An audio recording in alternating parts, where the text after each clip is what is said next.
Week 3, still going strong. This is Let's Talk Premier League. I'm your host, Steven Radojicic. This is a podcast where we break down the week's fixtures in the Premier League in 2 minutes or less, and ideally in one take. So, um, I think we can skip the formalities here and get right to the games. First game of the week was Saturday morning, Manchester United versus Newcastle United. So if you didn't know, this game finished 0-0. To be honest, not too much to report, so I highly doubt I'm going to hit the 2 minute mark on this one. There was a little bit of controversy surrounding a Rooney goal that was disallowed for offsides. It was fairly close, but I mean he finished it. But you know what? It was offsides. So Newcastle hit the crossbar shortly after that with a header from Mitrovic. He was pretty heavily involved in this game, and then a Manchester United player also hit the woodwork, Smalling. But the interesting part about that one was directly after that, Newcastle did well to counter, and they actually put enough numbers forward that they had a 3v1 on the break, but they weren't able to finish. So the game finished 0-0, and no real standout performance. I would say Smalling did rather well for Manchester United.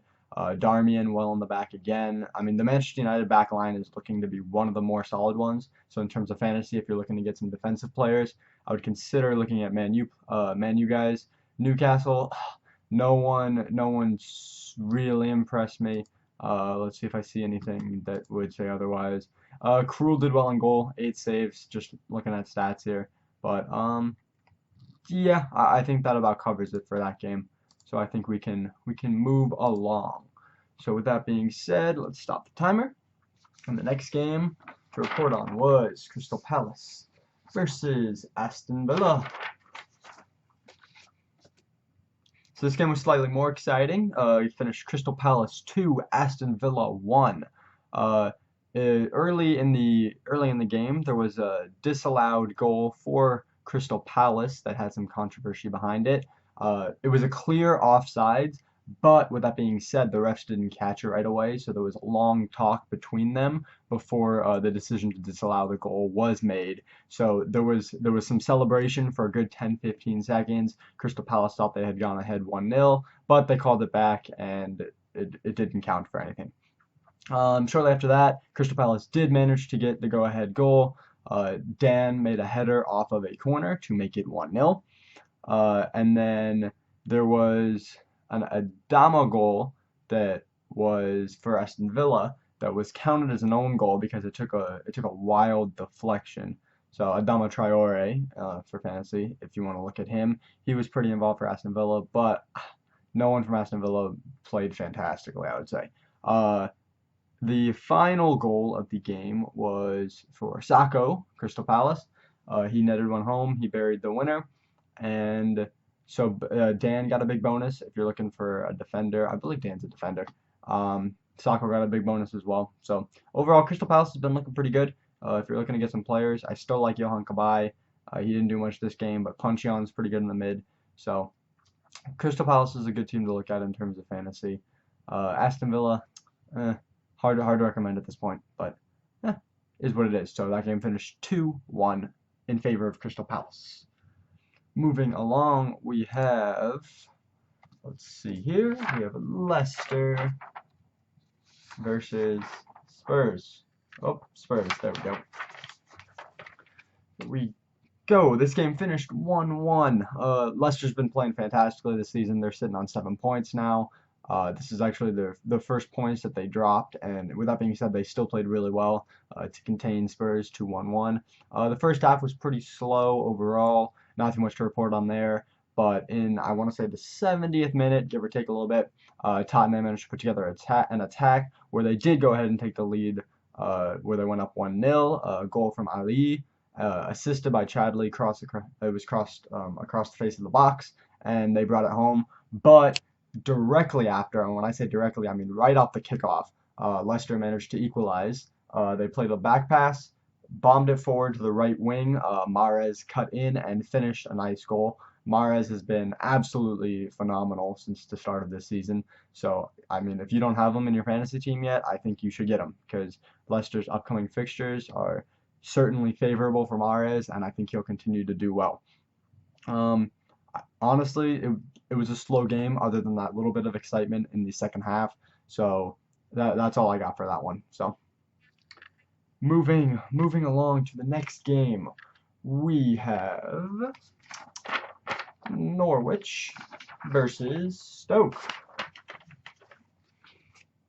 So this was another 1-1 game. Not too much to report on this one. The Stoke goal was pretty nice. Xherdan Shaqiri, the new signing, was on top of the free kick, whipped it across goal, and managed to find Doof, who slotted it home. I recommended Shaqiri last week, so if you are looking for a midfielder in the 7 mil range, I would highly recommend looking at him. He's been fantastic for the Swiss national team, and he's clearly getting involved at Stoke now. The Norwich goal, it was just an extremely hectic ball moving around the box. Stoke wasn't able to clear. It was just headers going back and forth, and it fell to Martin, who managed to actually nutmeg the keeper and slot it home. So again, not too much to report. I like Shaqiri. Redmond's been doing well for Norwich. If you're looking to pick someone up from there, excuse me. And the back line for Norwich has been looking fairly decent too. Like they didn't keep a clean sheet here, but all things considered, like I think Basong played rather well. Just overall their back line. So I think that covers the Norwich Stoke game. So we are gonna stop the timer and move on to Sunderland Swansea. Yet another 1-1 game. There were a few of those this week. Uh, let's see. So Gomes got himself another goal. He's been getting 1 goal a game so far, so he's a good nod in terms of fantasy. I know his price has been going up though, so if you're gonna hop on the Gomes train, I'd hop on it ASAP. The assist to Gomes was from Naughton, so he got big bonus, so he might be a good look as well. In terms of the Sunderland goal, it wasn't the best goal. It was just Defoe almost like miskicked it, and it just kind of trickled on in. So, but he got himself a goal, got himself on the scoring sheet. That's good. Build some confidence for Defoe and the Sunderland squad because they haven't been looking too great up until now. Pantilimon did well for them, got quite a few saves, so he was involved. Swansea could have easily won this game 2-3-1. So Pantilimon really I guess came to the rescue there. Again, not much to report in these 1-1 games. Just not too much happened. If you're looking for like a cheap striker from a lower level team, Defoe might be a good nod. Other than that, I would steer clear of Sunderland unless you're gonna look at their keeper, Pantilimon, as I mentioned. And yeah, for Swansea, Gomes has been looking great. IU still getting involved. He didn't have like a major impact in terms of getting fantasy points this week, but I do think that he will continue to perform and he'll get some points this year. So if you're looking for some Swansea coverage, I like IU, I like Sigurdsson, and I like Gomes. So take your pick out of those three. That should be it for that game. Moving along to probably one of the most exciting games of the week, actually. And you wouldn't have expected it when you saw the fixture, but West Ham and Bournemouth. So this game was actually wild. This game finished 4-3 in favor of Bournemouth. So not many people saw that one coming. If you didn't hear, Wilson got himself a hat trick, so I'll go into more detail on that. But like that was huge for the Bournemouth squad. Again, I said last week like they've been really playing their hearts out, but they just weren't getting the results. So it's nice to see them get the 3 points in this one because they've been playing with hearts. So in the beginning there was a Francis assist to Wilson. That's how he opened up the scoring sheet. And then shortly after, there was a mistake from the West Ham defense. Ball literally fell right to Wilson's feet at about the penalty spot. Wilson just slotted it home to make it 2. I mean, it was nice and easy. So Bournemouth went up 2-0 early. A little bit after that, there was a penalty given to West Ham. Foul on Noble in the box. Manager let Noble take the penalty, and he made it. So it was then 2-1. Let's see. After that, we had Boric saving a shot from Sacco, but Kayate was in the vicinity and managed to knock in the rebound. So Bournemouth actually went up. Nope, my bad. It was tied 2-2 at that point. Sorry about that. After that, Pugh showed some patience, slotted home a nice goal for Bournemouth to make it 3-2. Very composed in the box and just slipped it in. So at that point, yep, 3-2. Moving along, there was another red card this week. This time not to a goalie, to a defender, Jenkinson. There was great hustle from Gradle for Bournemouth to challenge Jenkinson on the West Ham right wing, and he grabbed the ball, dribbled it on in. Jenkinson was beat, breakaway, and Jenkinson decided to pull him down. So obviously, if you're gonna pull him down on a breakaway, that's got to be a red card. I'm gonna have to go a little bit over 2 minutes here, so just excuse the beep. I'm gonna continue because this game was high scoring and lots of stuff going on. So then the final goal of the game was a Wilson penalty. Actually, Bournemouth was also awarded a penalty kick this game. And generally, Wilson does not take the penalties. So if you're looking for the penalty taker for Bournemouth in terms of fantasy, Wilson's not the guy. But since he was sitting on a hat trick, manager let him take it. He slotted it home and got his hat trick to win the game. So that was the West Ham Bournemouth game. Cool. Another exciting game this week was the Sunday morning game of West Brom and Chelsea. So early in the game, there was a penalty awarded to West Brom. Clear penalty given, foul inside the box. Morrison stepped up to take it, and Courtois actually made a big save stopping Morrison. There was a little bit of controversy because it seemed as if West Brom didn't know who was supposed to take that penalty. So some say like, oh, when Morrison missed it, like that was bad because somebody else was supposed to take it. But it's hard to be for sure. Obviously, the manager had thoughts. So if Morrison wasn't supposed to take it, manager spoke to him. If he was supposed to take it, so be it. So that's all there is to say for that. So it stayed 0-0 for a little while after that. Then Pedro, who was the new signing for Chelsea, managed to get his debut goal. It was a pretty nice goal, assisted from Hazard. Just slipped through the defense and slotted it on in.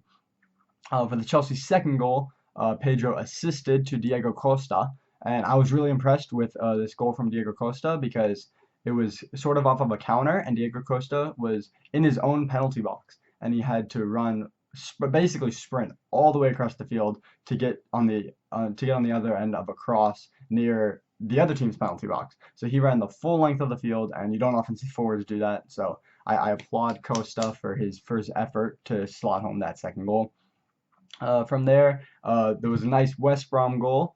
Ball came across to Rondon, who wasn't selfish, and instead of going for goal, he actually bicycle kicked it back to a teammate who was waiting on the penalty spot, and Morrison, who missed the original penalty, slotted it in. So that was good to see. He made up for his mistake on the penalty, so that made it 2-1.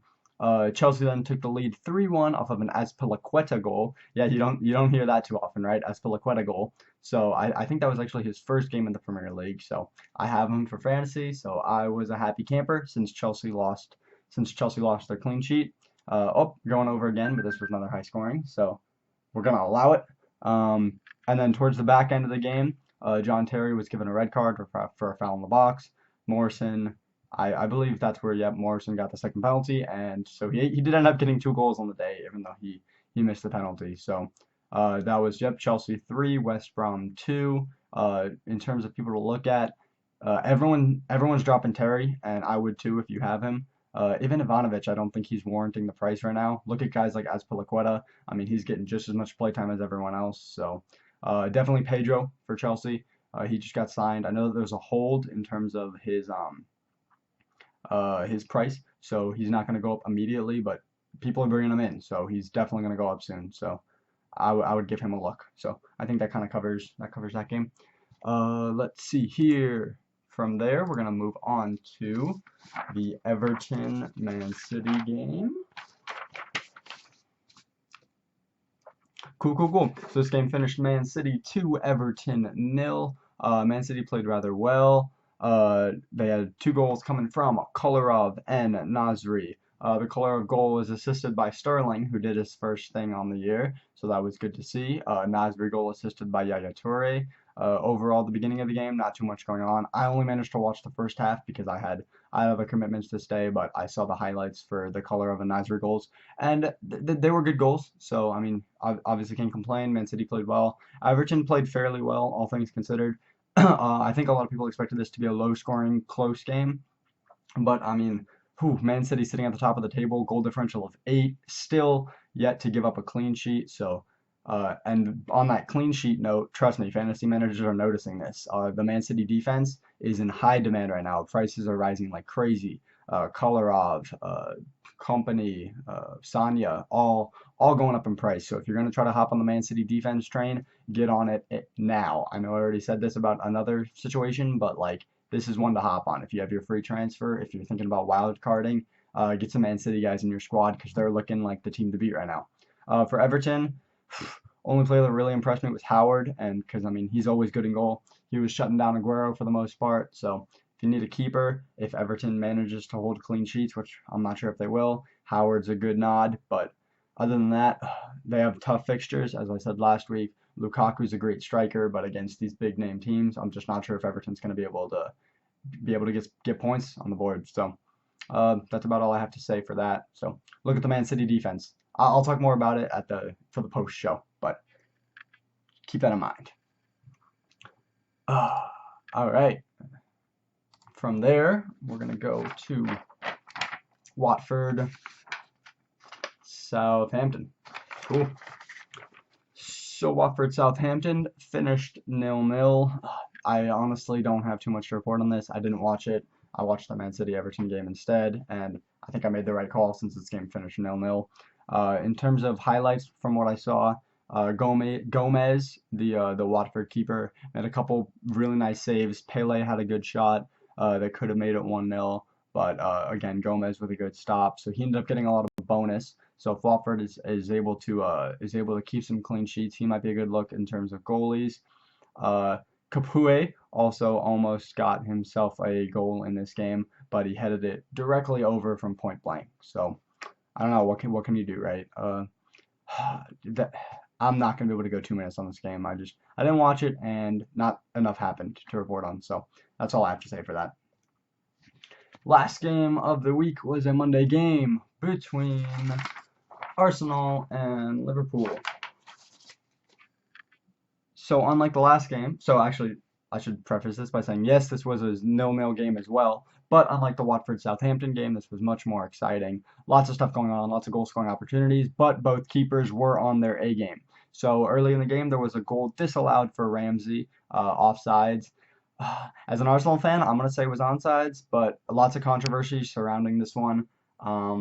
Different angles show different things. So I mean, it's tough, right? The assistant referees are in a tough spot to make those calls, and at the end of the day, like it's a matter of inches. So you can't blame them. So that there was a little bit of controversy surrounding that one. Czech made a couple great saves at the end of the first half, managing to stuff out but Benteke and Coutinho. They both had great opportunities that they weren't able to convert. So Czech really saved Arsenal there. Mignolet also made a couple of great saves towards the end of the second half. He made a fantastic stop on a Giroud shot from about the penalty spot. And yeah, so definitely I would say the all-stars of this game were the two keepers. Czech with 8 saves, Mignolet with 5. So if you're looking for like solid defenses, solid goalies, look at Arsenal or Liverpool. With that being said, both teams' offenses like were also fairly involved, all things considered, right? I mean, Ramsey had a great opportunity there. Benteke had some great shots. Coutinho had some great shots. So I'm not saying don't look at the Arsenal or Liverpool like front lines, but I am saying that those two teams I think will be like defensively sound this season. So if you're looking to fill in some guys in like the 5, 6 mil range in your defense, look at guys like I don't know, Monreal, who's the Klein for Liverpool is a great nod. I know a lot of people have him. So I think that covers the Arsenal Liverpool game, and that was the last game of the week. So from there, we're gonna go ahead and move into my like fantasy analysis, I'll call it, where I just look at who teams are bringing in, if I think you should do the same, who teams are bringing out, if I think you should do the same, and yeah, we'll go from there. So let's start at some goalkeepers. Who are people bringing in? We got a lot of ins for Romero from Manchester United. I'm gonna go ahead and say I'm gonna make a flip. I've been recommending you don't get Romero this whole time because of the De Gea like gossip. Romero's playing and he's playing well, so if you need a keeper, he might be a good look. He's up to 5-1 now though, so it might be a little tough to transfer him in if you don't have like extra funds. But yeah, 47,000 people bringing him in. He's a good nod. McCarthy for Crystal Palace, I brought him in because yeah, he's a 4.0 mil goalkeeper. Crystal Palace hasn't been defensively great, but if you need a really cheap guy, he's a good look. Crystal Palace has some tough fixtures. Next three games are Chelsea, Man City, and Spurs. But if he's going to be your backup keeper, yeah, awesome. He plays 90 minutes and he's 4 mil. So I would look at him. Let's look at transfers out for goalkeepers.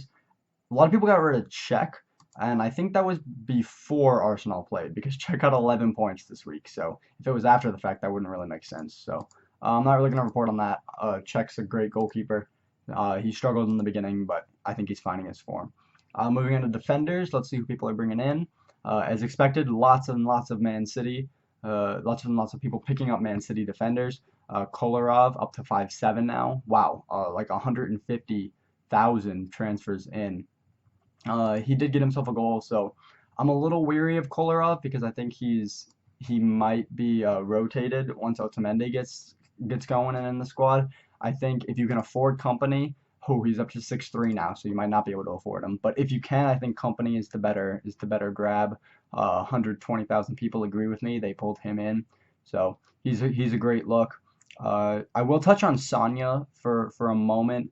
At 5.1, Sanya will play for about a month. So if you're looking for a budget way into the Man City defense, he's a great nod. But he's only good for a month until all the injuries of the back line sort themselves out. And then I think Sanya will, in fact, lose his spot. So if you're going to grab Sanya, just know that you're going to have to make another transfer in about a month or so. So be wary of that. Lots of people also picking up Gomez for Liverpool. If he's still playing, cool. I don't know how long he's going to be around for. But I think that's another situation with like there's injuries in the back line. So I can't like super recommend him. But for 4.7, yeah, like he's a good budget guy to have in the back. Also Darmian for Man U, I have him. I think he's a great look to get into the Manchester United defensive line. And if you have more money to splurge, go for Smalling, sorry, not Stalling.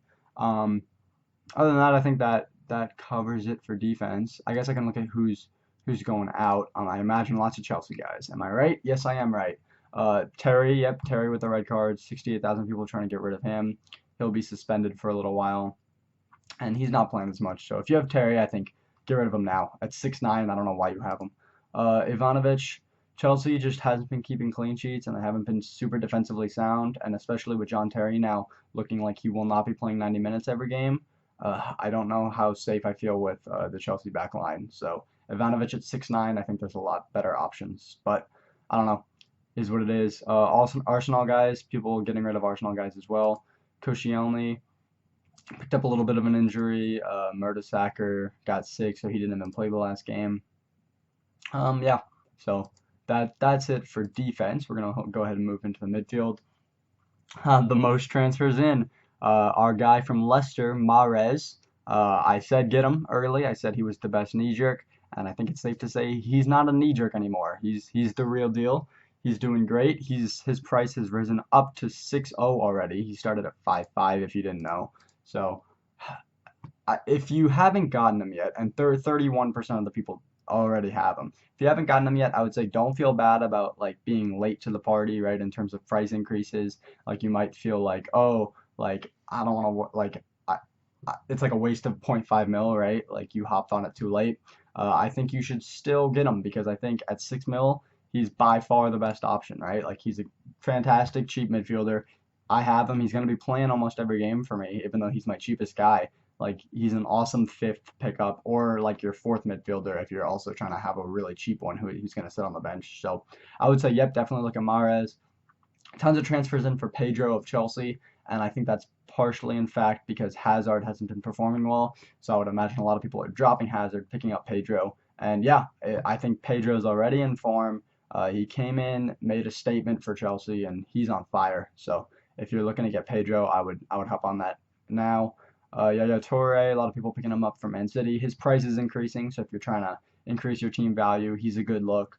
And I'll also say Shaqiri has a lot of transfers in, and I made that recommendation last week. So if you got him, I think you netted 7 points. Yep, 7 points. So I imagine he'll continue to perform for Stoke. So I think he's a good nod at 7. In terms of transfers out for midfielders, we have a lot of people getting rid of Eden Hazard. Yep, as I predicted for Pedro. So I'm sure his price is now down to 11.4. So if you're still holding on to Hazard, honestly, he did have a pretty good weekend against West Brom. So it might be okay to hold on to him, but just know that if people do continue to transfer him out, he's going to lose value. So, and that runs into problems when you're trying to make transfers after the fact. Lots of people dropping Henderson for Liverpool. Looks like he picked up a foot injury, so that's interesting. So I would imagine then his price might drop a little bit more as well. Um, Other than that, people got rid of IU for Swansea. Not really sure why. I mean, he had one rough week, but he's always involved in their attacks, so can't say I'd recommend that. I think that covers it for the midfield. Moving along to strikers, everyone knee-jerked at Wilson for Bournemouth, kind of to be expected. When you put up 17 points in a week, a lot of people are going to grab him. Uh, he might be a good knee-jerk for your third forward, amazingly enough. Looking at his fixtures here, he's got Leicester, Norwich, Sunderland, Stoke, Watford as his next 5. And I think, Norwich, Sunderland, and Watford are definite good possibilities for him to score some goals. Leicester and Stoke might be tough, but for our next 5 games, that's not a bad lineup. So if you're looking to replace your third forward, you should definitely look at Wilson. I wouldn't consider replacing him for a first or second striker though. He should be on that rotational in that rotational spot. Lots of people getting in Aguero, rightfully so. Didn't have the best weekend against Everton, but Man City's next games are Watford, Crystal Palace, and West Ham United. So he's a great nod. He'll get goals. I mean, there's no doubt about it. There's a reason why he's at his price. He's probably the best striker in the Premier League. So Gomes has been really impressing for Swansea.